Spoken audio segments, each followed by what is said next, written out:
¿Me van a ayudar, por favor? Ahí lo tienen en la pantalla, el tema del curso, las marcas del discípulo. Ok, el texto clave. Aquí está el texto. Si alguno quiere venir en pos de mí, niéguese a sí mismo y tome su cruz y sígame. Correcto, ¿verdad? Es Mateo 16:24. Mateo 16:24. Ok, esto es lo que el Señor le pedía a sus discípulos. Ahora nuestro curso, pues bueno, tiene objetivos, tiene una introducción y 3 puntos importantes. Y al final una conclusión. A ver, ¿recuerdan cuál era el objetivo o cuál es el objetivo? El objetivo También lo tenemos en los apuntes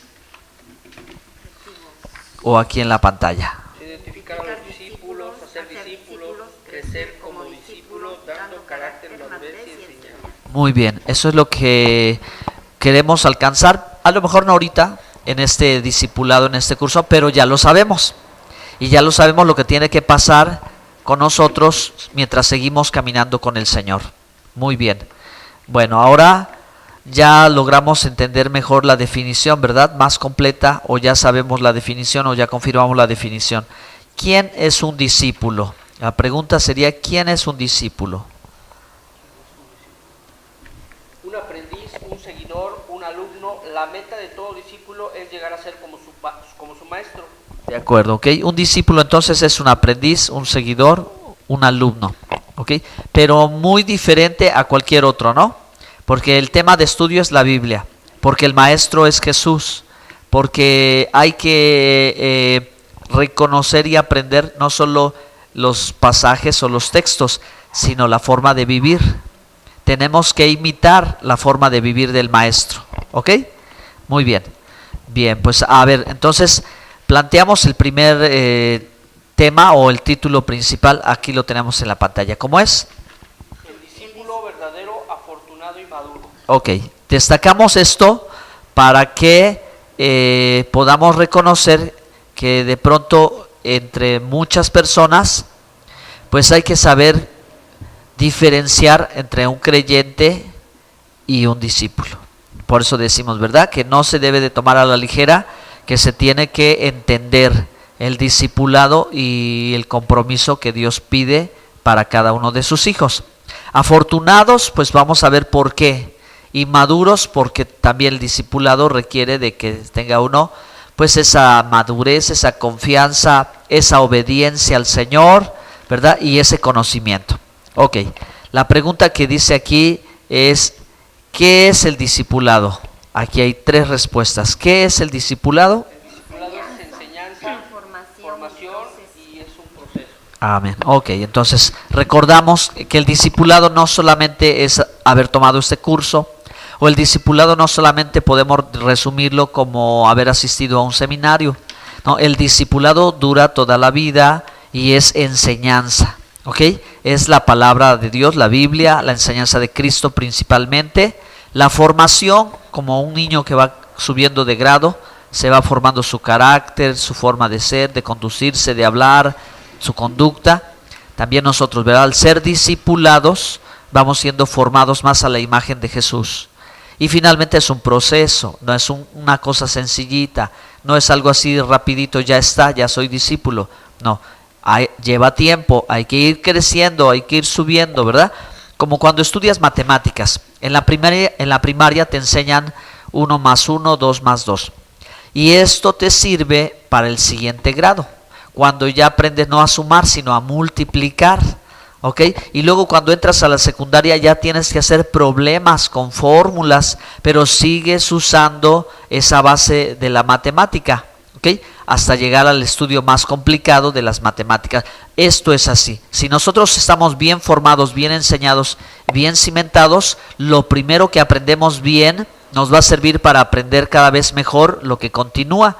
Entonces, la vida espiritual es así. Todos necesitamos un fundamento. Todos necesitamos tener bien claras las bases, y esas bases nos van a ayudar para seguir creciendo y para seguir profundizando en todos los temas que aborda la Biblia. Ok, bueno, vamos a mencionar algo más en relación con lo que hemos venido estudiando aquí. Ahora la pregunta es, ¿Cuál es el perfil del discípulo?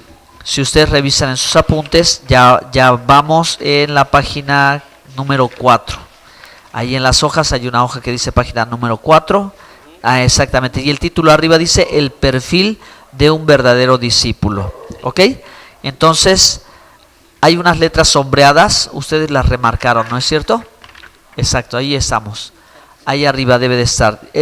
¿Cómo dice las letras en negrillas arriba? Es como su maestro. El perfil de un discípulo verdadero. Sí. Lo que deben ser como seguidores de Jesús, el maestro. Exactamente. Bueno, pues un saludo, hermana Rosy, hermana Miriam, corrijo, ¿verdad? Su nombre, su nuevo nombre que el Señor le dio. La hermana está viendo la clase desde internet. Shalom, bendiciones, hermana, que sea constante. Martes 6:15 vamos a seguir aquí, excepto el próximo martes que a lo mejor nos damos unas vacaciones, ¿eh? Saludos para Córdoba. Bueno, pues entonces estamos aquí. El perfil es lo que debe ser como seguidor de Cristo, lo que debemos ser, las características que debe de haber en nosotros, pero no características físicas, no características de una apariencia, sino de una vida obediente. ¿Ok? A ver, ayúdeme lo que tenemos allí en la pantalla. ¿Cuál es el perfil? ¿Qué dice? Lo que deben ser como seguidores de Jesús el Maestro. Un discípulo de Cristo es aquel que ha sido llamado a conocer a Cristo primero, después a seguirlo y por último a ser discípulos a todas las naciones. En la medida que le sigamos, nos convertiremos en sus discípulos. Ahí está el proceso. Lo primero, ¿verdad?, que tiene que ser es que tú sepas que Él te llamó, o sea, que tengas esa experiencia, que tengas ese comienzo con Él, ¿ok? Reconocerlo como Señor, como Salvador y también como Maestro. De Él vamos a aprender todos, primero.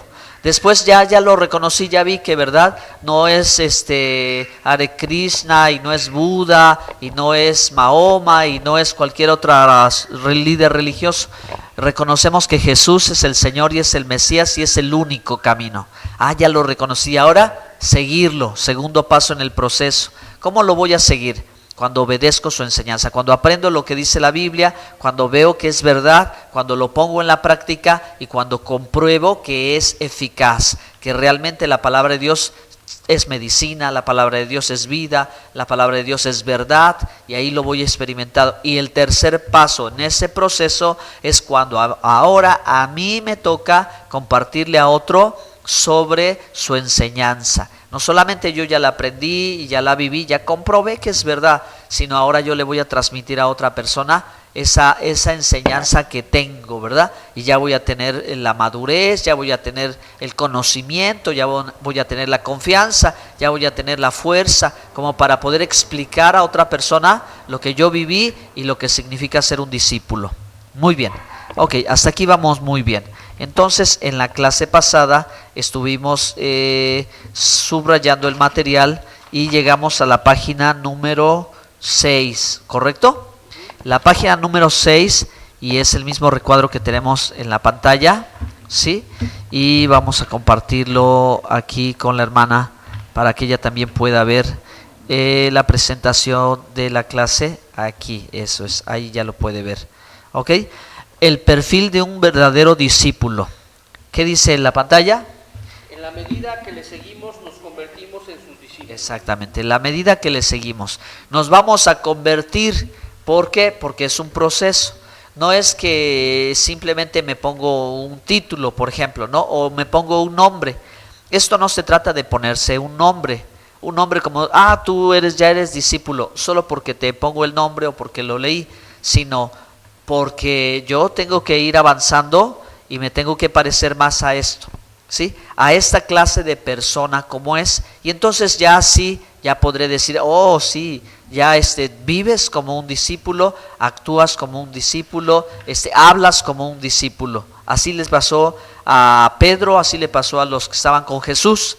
Vieron que hablaban como Él, que actuaban como Él, se parecían a Él, ¿sí? Porque habían pasado mucho tiempo cerca con Él. Bueno, entonces vamos a ver.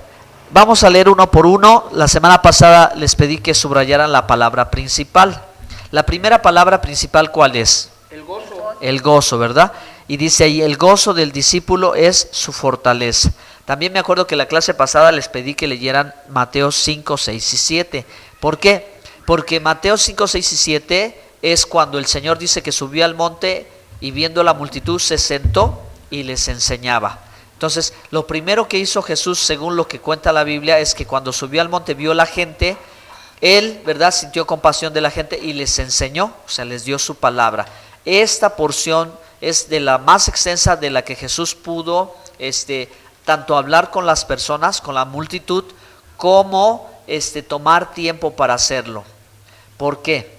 Porque casi todo el tiempo que estuvo con los discípulos, que se dice que fueron como 3 años y medio, andaban de un lugar a otro, recorriendo la tierra de Israel. Solo en el Shabbat se detenían y luego continuaban, así pasaron mucho tiempo. Pero muchas cosas de los milagros que Jesús hizo no se anotaron en la Biblia, no se redactaron en el Evangelio. Así que esta parte de Mateo 5, 6 y 7 es una de las más largas, donde el Señor explica muchas cosas, ¿ok?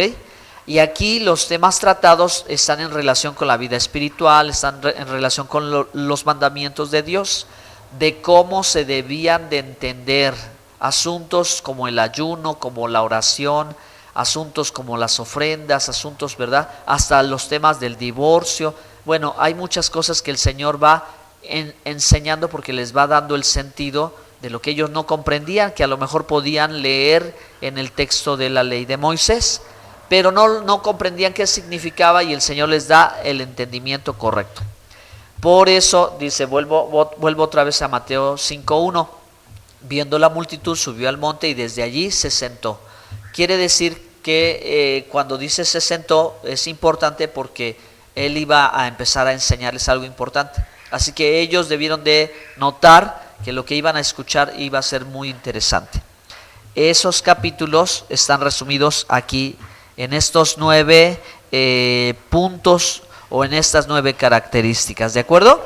Entonces, el gozo del discípulo, su fortaleza. Aquí en los apuntes tenemos un pequeño párrafo que habla acerca del gozo. Dice, el gozo cristiano es tan inclusivo y permanente que puede sentirse al descubrir la voluntad de Dios, al sacrificarse por la causa de Cristo y al testificar por Cristo, o al tener con Él un encuentro personal. En realidad, Jesucristo mismo, en su último discurso a sus discípulos, reiteró la promesa del cumplimiento de su gozo en ellos. Amén. Entonces, bueno, pues el estar gozosos era fundamental, era como parte de esa experiencia de ser un seguidor del Señor, porque afrontaban muchos desafíos y ellos, ¿verdad?, veían que finalmente Dios los respaldaba, que Dios los ayudaba y que había ahí en esa circunstancia, en ese problema, al final había una buena respuesta de Dios que les provocaba gozo si sabían ser obedientes y confiar en Dios. El gozo del discípulo. Si somos gozosos, si somos gente gozosa, alegre, si somos gente que sabe estar contenta con lo que tiene, ¿verdad?, y darle gracias a Dios, entonces estamos practicando, estamos reflejando ese discípulo, ¿ok? Ese discipulado verdadero. Bueno, punto número 2. El testimonio. El testimonio, ¿sí? ¿Cómo dice? El testimonio del discípulo, su sabor. Exacto, ¿sí? Entonces, la Biblia dijo, sal y luz y una ciudad sobre un monte. Esto es una notita que puse aquí en los apuntes, cuando Jesús comparó a la iglesia, a sus discípulos, con la sal de la tierra o con la luz.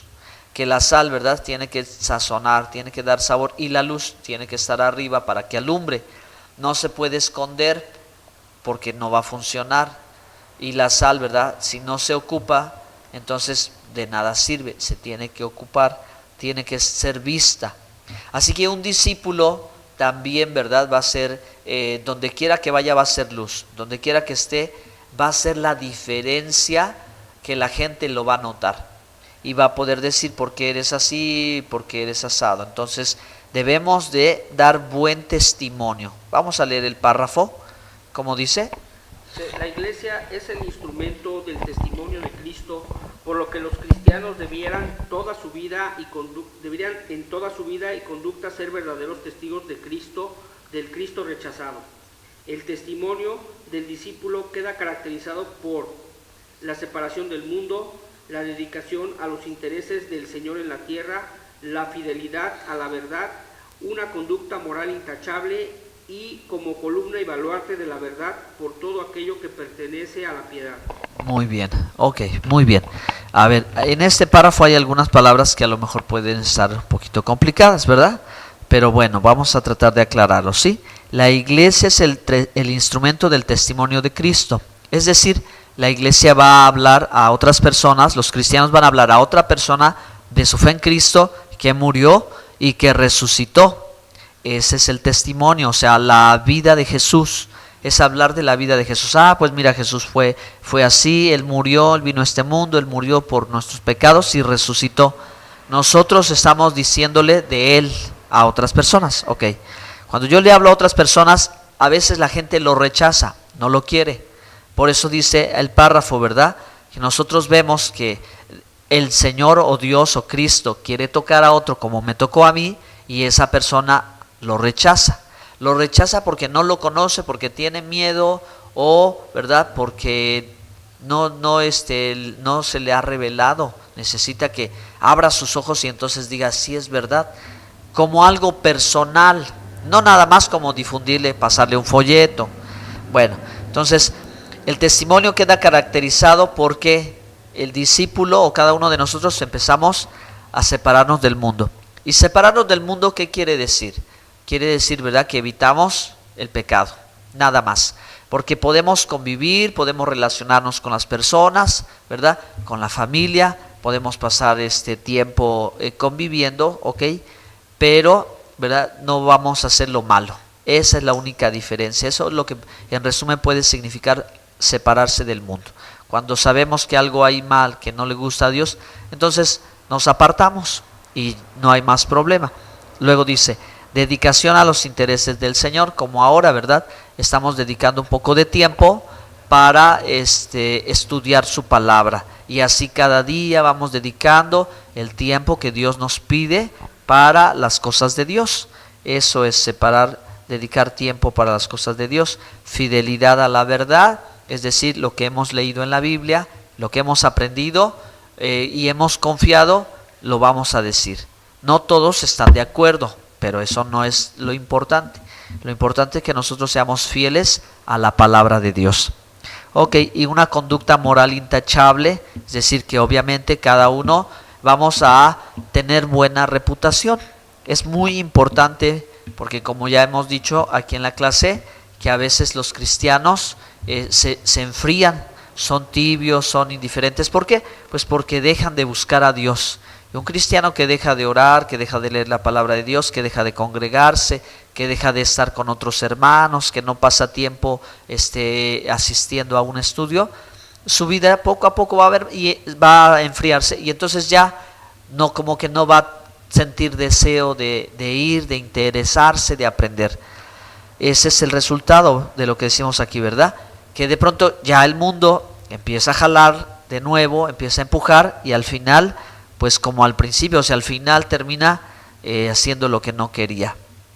Columna y baluarte de la verdad, ¿sí? Es decir, la gente ve a los cristianos y ve cómo vivimos o cómo hablamos o cómo pensamos y entonces, ¿verdad?, ellos se dan cuenta si somos verdaderamente fieles al Señor o no. Bueno, ok, llevamos entonces 2. ¿Hasta aquí tienen alguna pregunta? Hermana Rosy, si tiene alguna pregunta, puede escribirla, por favor.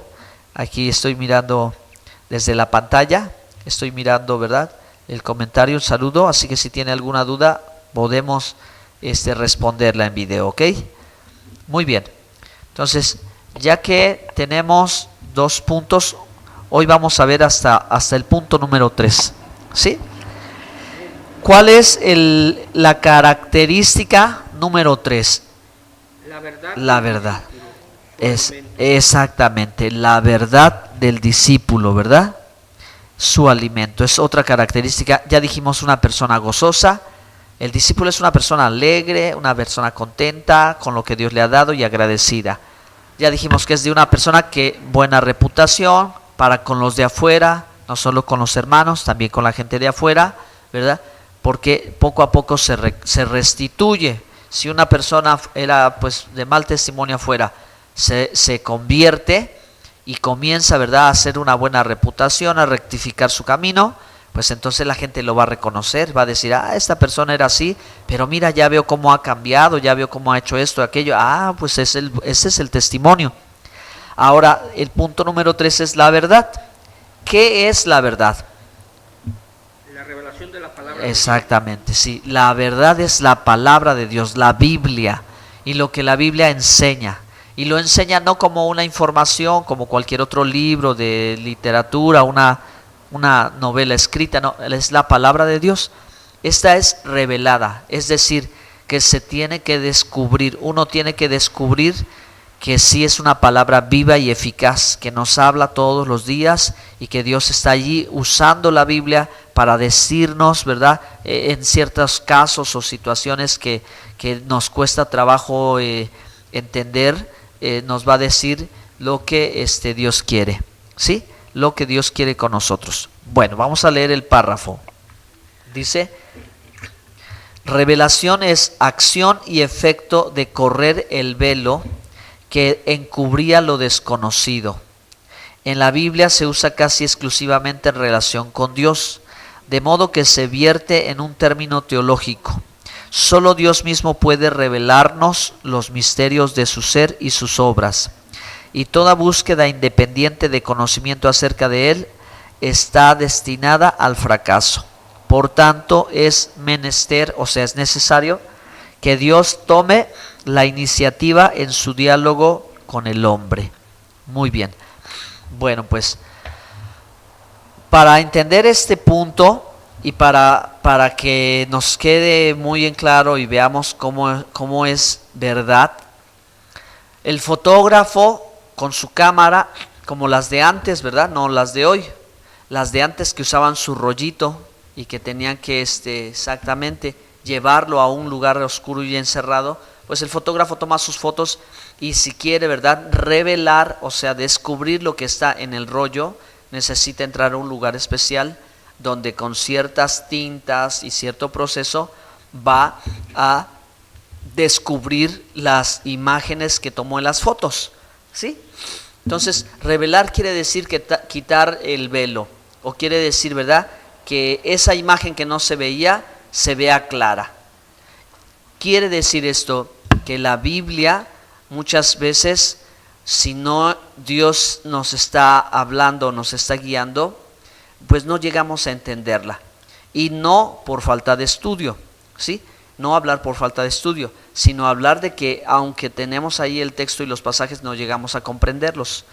Pero cuando Dios está actuando, empezamos a leer y nos damos cuenta que Él nos está hablando, ¿sí? Y lo captamos muy claramente que sabe uno, que uno puede decir, es que sí sé que Dios, cuando leí este pasaje, Él me estaba hablando de lo que yo estaba pasando. Él me estaba dando una indicación, un mandamiento, una instrucción, un consuelo, una exhortación, una profecía, me estaba dando una promesa para mi vida, ¿sí? Sucede así, eso es, ¿verdad?, que se ha revelado, que se quite el velo. Mucha gente tiene Biblia y la lee, pero no tiene revelación, no tiene entendimiento, no hay luz. Entonces necesita venir la luz y la luz viene de Dios. Es esa luz que le hace comprender a la gente lo que lee por medio del Espíritu Santo. Bueno, muy bien. Entonces tenemos la tercera característica de un discípulo genuino. El perfil es, ¿verdad?, lo que lo caracteriza, lo que lo distingue, lo que lo diferencia, es la credencial, ¿verdad? No con el membrete que diga aquí en el pecho, ¿verdad?, soy discípulo, sino con las obras, ¿sí?, sino con las actitudes, con la demostración de lo que se es. Eso sí está más difícil. Ahí sí no todos podrían decir, ¿verdad?, no, yo sí soy discípulo porque estudié en el seminario o porque fui a todos los cursos en la iglesia. Eso es necesario, eso es ayuda, o sea, es parte de para saber, pero la realidad es la práctica, no la teoría, la práctica, que en la vida cotidiana nosotros estemos alegres, contentos, agradecidos, que seamos de buena reputación, de buen testimonio, que verdad también haya verdad en nosotros, es decir, que Dios cada día que leemos su palabra nos esté hablando y reconozcamos que estamos aprendiendo por verdad la comprensión que da el Espíritu Santo, ¿sí? Siempre se empieza poco a poco y siempre, verdad, va sucediendo progresivamente. No todo llega rapidísimo, pero ¿qué tiene que hacer el discípulo? Tiene que persistir. Es decir, que si no hay luz, si no hay revelación, si no ha llegado a mi vida, va a llegar. ¿Qué tengo que hacer yo? Tengo que orar y leer la palabra de Dios. Si antes de abrir la Biblia, orar, Señor, ayúdame, enséñame, revélame, muéstrame, y entonces comienzo a leer. Y soy constante, como un discípulo, como un estudioso de la palabra, persevero, persisto en esto, ¿ok? Lo mismo en la oración, lo mismo, ¿verdad? En el compartir con los hermanos, en muchas cosas más de la vida cristiana. Bueno, ok, nos faltan otras 6 características o 6 cualidades que se ganan, ¿eh? Estas se ganan, estas se hacen, no llegan solas, ¿ok? Esto es lo que yo hago, la parte que a mí me toca, ¿sí? Mantenerme alegre, dar buen testimonio, andar en la verdad, tener una buena actitud, estar motivado, mantenerme orando, desprenderme de mis bienes conforme Dios me lo indique, tener confianza y saber hacer un buen juicio, un justo juicio. Eso es lo que me toca a mí como discípulo. La parte que Dios le toca es darme su Espíritu Santo para que entonces Él tenga yo las fortalezas, los recursos, tenga yo la manera de conseguirlo. Pero si el discípulo es perezoso, si el discípulo no ora, si el discípulo no tiene temor de Dios, si el discípulo no estudia la palabra, ¿verdad? Etcétera, etcétera. No, pues entonces esto no se va a reflejar en su vida. Bueno, debe de reflejarse en nuestras vidas. Muy bien. Este mismo cuadro, vamos a ver si lo tenemos aquí en la pantalla. No, este es el tema 2. Miren, este es el tema 2. Y este tema 2 lo vamos a ver en las próximas clases, ¿ok? Los rasgos de un discípulo. Estas son las bienaventuranzas. Ya lo explicaré yo más adelante. Por lo mientras, ahorita nos quedamos con esto, que corresponde a Mateo 5, 6 y 7. Y deben de leerlo. Aquí en los apuntes lo único que sí falta es haberle puesto a qué capítulo corresponde. Les voy a pedir eso, que sí me ayuden, ¿sí?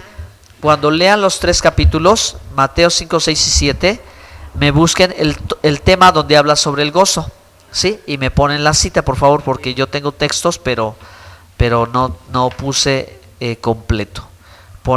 La tarea es poner en qué texto es donde se habla del gozo, el testimonio, la verdad, la actitud, motivación.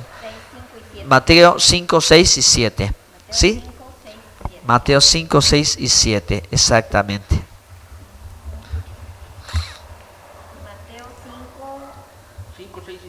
Mateo 5, 6 y 7. Leer Mateo 5, 6 y 7 y poner los textos donde habla del gozo, del testimonio, de la verdad, de la actitud. O sea, sí.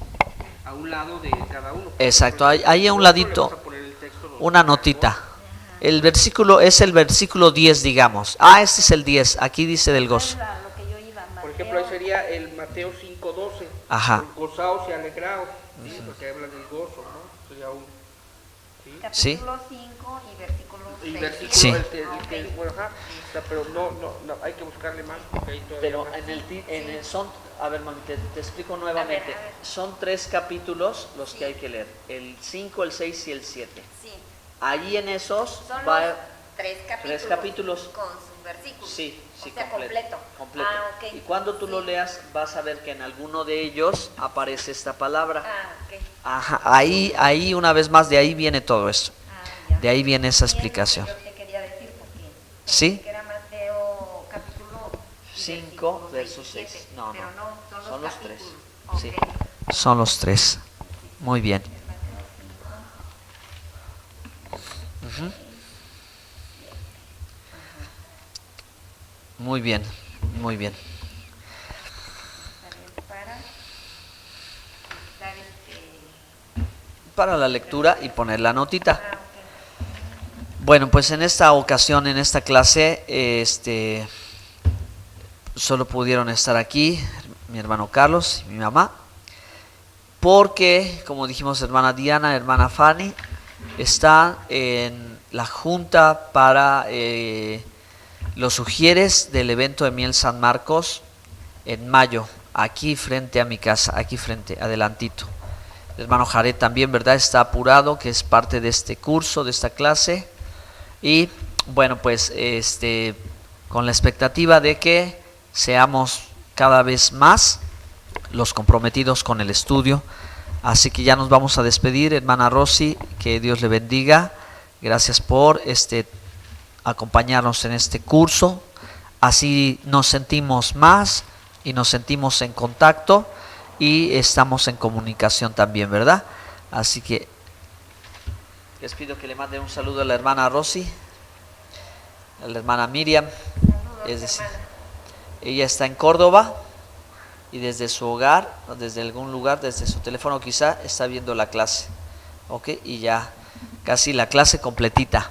Entonces queremos que así como ella está, pues hay varias personas que están en otros puntos, en otros lugares, ¿verdad? Otros hermanos que viajaron y se fueron a vivir a otro lugar y perdimos la comunicación, pero a través de este medio ya nos vamos a tener en comunicación. Y mire, pues ahí la hermana puede ver lo que tengo aquí, lo que ustedes ven allá y en pantalla también. Bueno, pues este video va a quedar grabado en la clase, va a quedar grabado en YouTube.